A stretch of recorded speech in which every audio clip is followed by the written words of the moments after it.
Hmm. So Amit, Amit, what I would like to ask is, obviously, moving from the corporate sector to, to trying to write this book, it surely must take a lot of support from your better half as well as from your family. So can you tell us a little bit about that process? How supportive has your family and friends and loved ones been with regards to this project? Um, the honest answer is, first of all, people thought I was a bit crazy. um, um, I mean, that's the honest answer, because first of all, people are like, what? Why? Like, they also ask you the question, right? Why? Why are you doing this? Why this topic? Because again, it's something that you not every it's not has been done. So when you do something like that, there's a lot of questions like, why are you doing this? Why can you not do it like that? Right?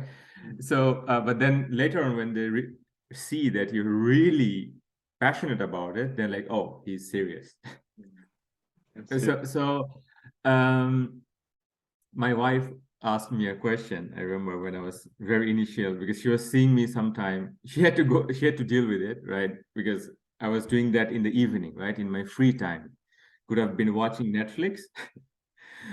Instead of that, I was doing it like I was coming back from office 5:36, take an hour break, 7 o'clock I will start in the evening. It would go until it's like a addiction. You go on, you want to search, you want to find as much as you can. The time would fly, and it's 9:30, 10 o'clock in the evening. Mm. And sometimes I'm battling my own tiredness because I'm so addicted to it, right? So, which is also not good. There must be a good balance.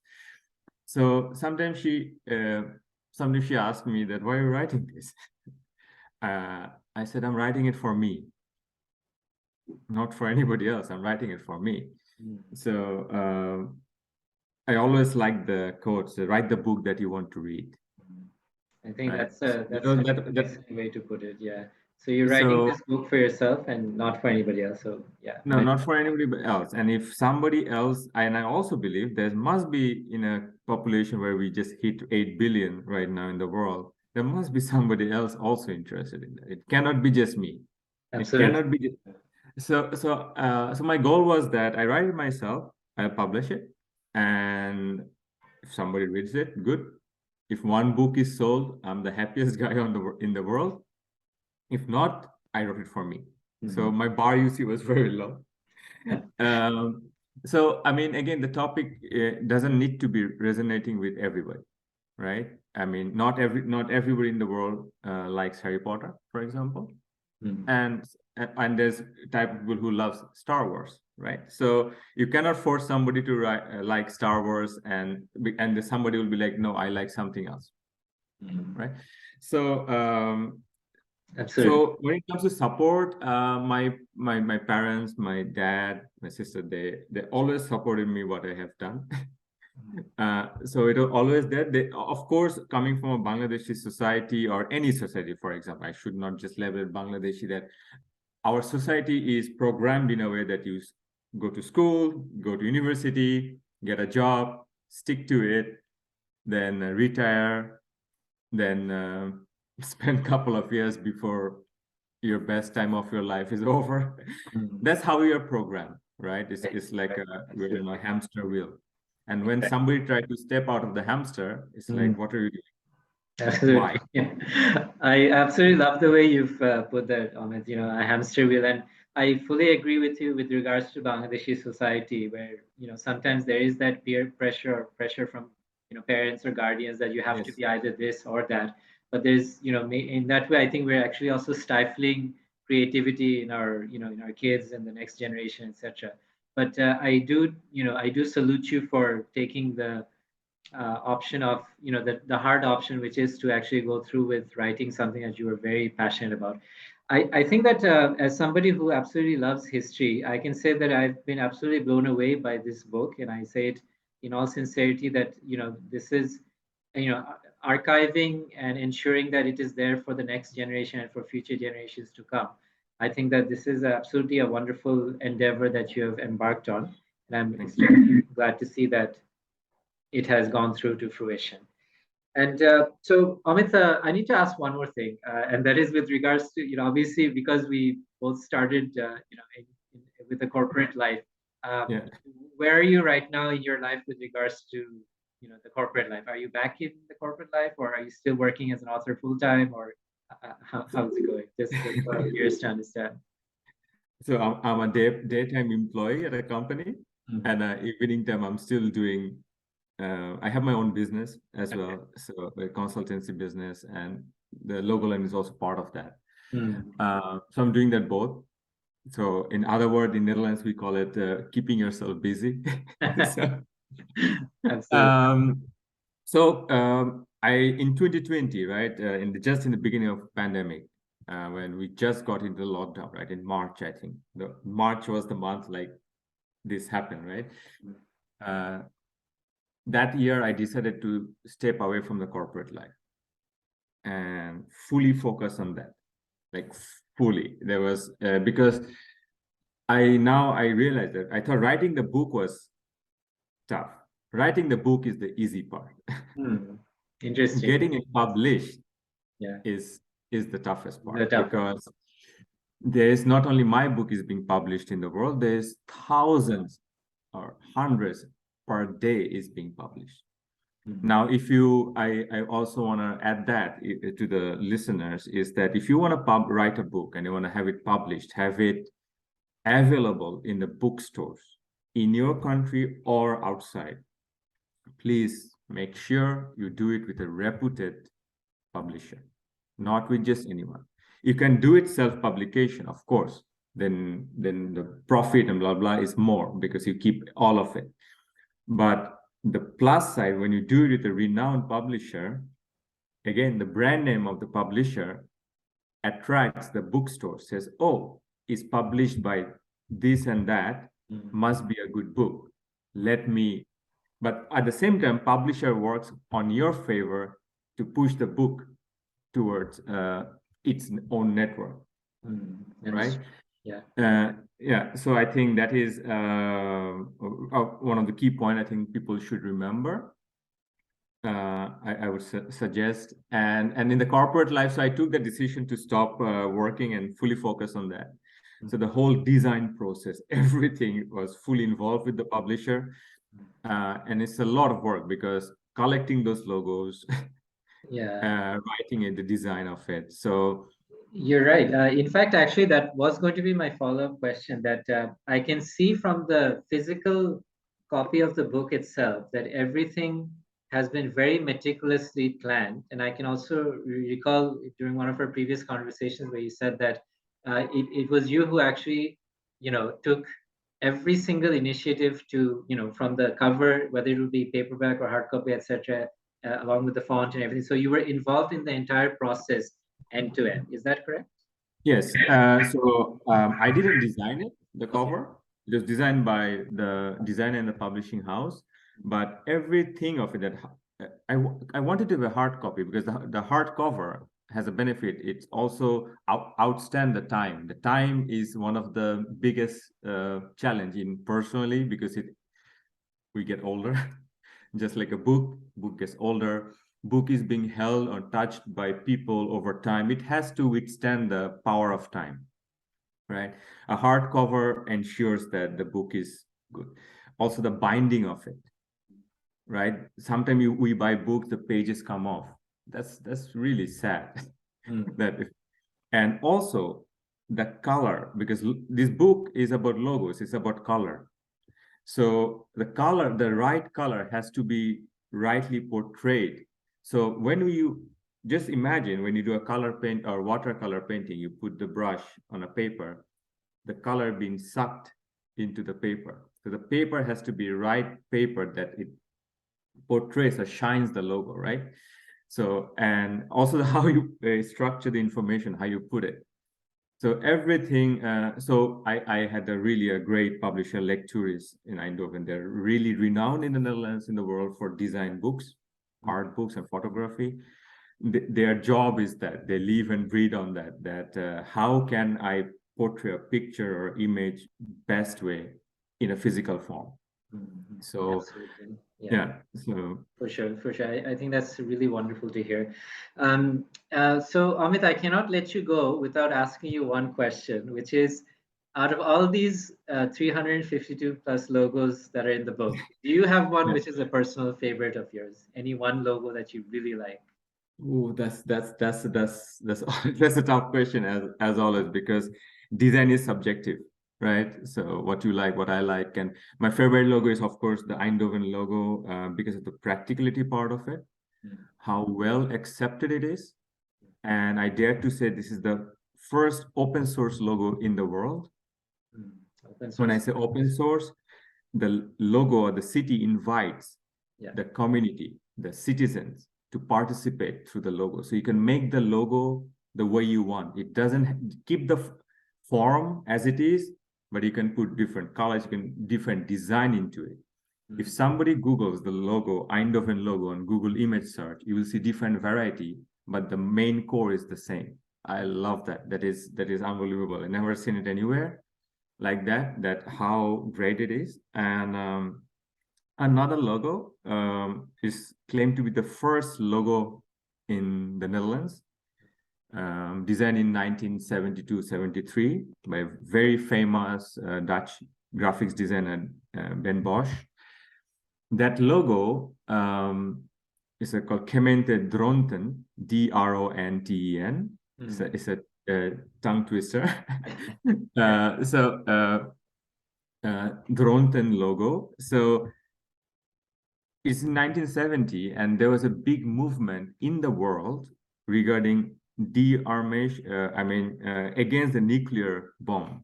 Mm, There was a protest and he used that logo very cleverly to portray that message as well, that we should focus on peace over nuclear war or nuclear bomb. wow. So I found that very bold in a government world, bureaucratic world, to get it past Mm, the authority and have it. So he combined that, he represented the city. At the same time, he used the design structure in a way which is the sign of a peace sign, mm. in a blockage, which also says I'm against nuclear bomb or war. At the same time, I'm for peace. But at the same time, he used 7 blocks, which also represent the 7 villages which belongs to the city. Oh, wow.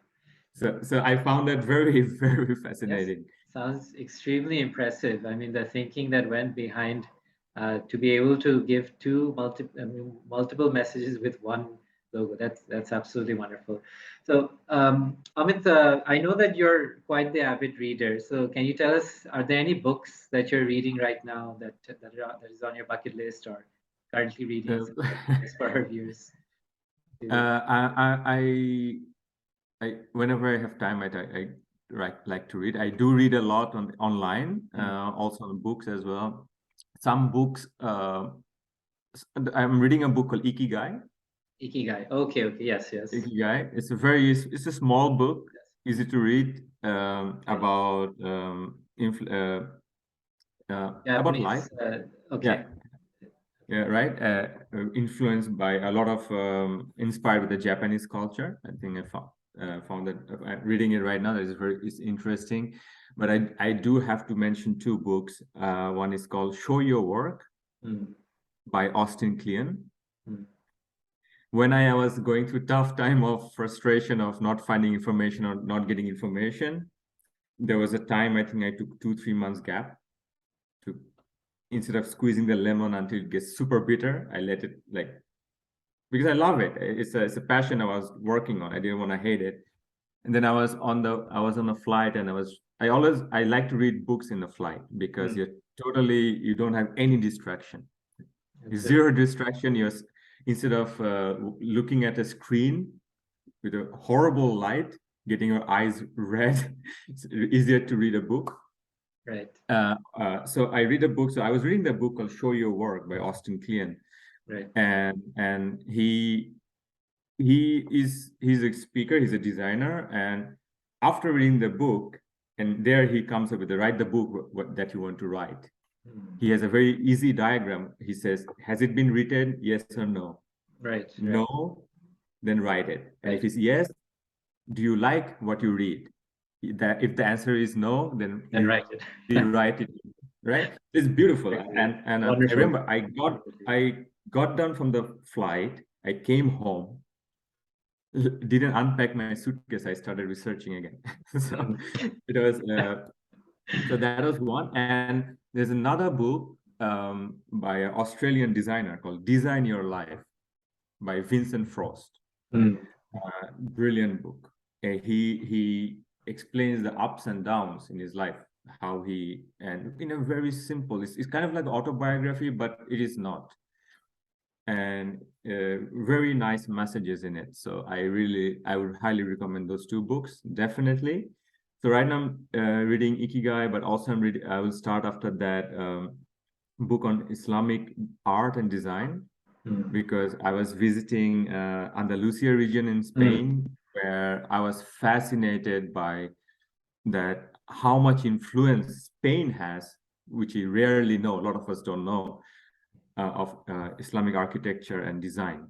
Mm. And even the word Andalusia is an Arabic word. So Yeah, absolutely, absolutely. Yeah, but definitely the 700-year history of Muslim Spain, I think that's a very interesting time period. And I can remember during that trip, during your trip, we did have a couple of conversations yeah. on social media about that. So, speaking of social media, Amit, before we let you go, tell us where can your fans and your well-wishers find you on social media? Are you active on Facebook, Twitter, Instagram, etc.? Yeah, I'm of course very active on LinkedIn. Okay. LinkedIn very active. I'm also Instagram. You can reach out to me on Instagram. I know if you search Amit Biswas, you'll find thousands of it. It's a common name in India. Mm. So I would say at AB_NL. You can find me on Instagram and LinkedIn. I think Amit Biswas. Or if you just search my name with the word Logoland, you'll reach out to me also in my website, Mm. amitbiswas.nl. So Wonderful. Yeah. if you just want to catch up, just want to know something, reach out. Any question, doesn't has to be about book necessarily. Just a virtual coffee is also good. So Mm. Absolutely. Why not? So definitely we'll have those links in the description below so that everybody will be able to find you that easily.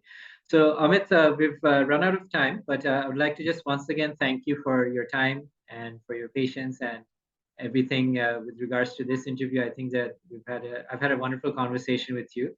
I will say that as far as I'm concerned, you are one of the brightest young minds that have come out of Bangladesh, and we're all very proud of you here. That you're most likely going to be one of our greatest exports to Europe, as well as to the rest of the world. So kudos to you and to everything that you're doing. By the way, do you have any future writing projects or books coming up before I this point? I get that question a lot. Okay. I am thinking of right now, as I said, there's new municipalities coming up or new branding is coming up. I want to create an archive digitally right now. I'm thinking of launching a website where I'm archiving and maintaining that, because the limitation of always of a book is you cannot update the page, Mm. right? Or you cannot add a page once it's published. You have to reprint again. Right, right. So I'm thinking of that, and I'm also open to anybody. This message for anybody. If somebody is interested in about their own country, want to do the similar research, have a Logoland version for Bangladesh or for Germany or for Israel, I don't know, or for any country that matters. I want to do that. I'm willing to cooperate and make that happen. I think that's share my knowledge, because this is not a knowledge to be confined. This is for sharing. I did not patent it, nothing. Go for it, take the name, make your own version, and I'm happy to collaborate. Or you join me, we do it together, because 4 years is a long time. I also realize it to be much easier and fun to do when you do it together in a team, at least one or two people, so that would be great. Yeah, absolutely. I think collaboration will definitely help. So, Amit, once again, we thank you for your time. And as I mentioned, I meant what I said before, that I believe that you're obviously one of the brightest young minds that have come out of our country. And we your success in the Netherlands, in Europe, all over the world is also our success. So we're very proud of everything that you've done so far, and we wish you all the best for your future projects and future endeavors. Thank you very much, Omar, for your kind words. And it's just been a pleasure talking to you. I wish you success with this podcast and webcast. So all the best. And yeah, we'll be in touch. Thank you. Absolutely. Thank you very much. All right. Take care.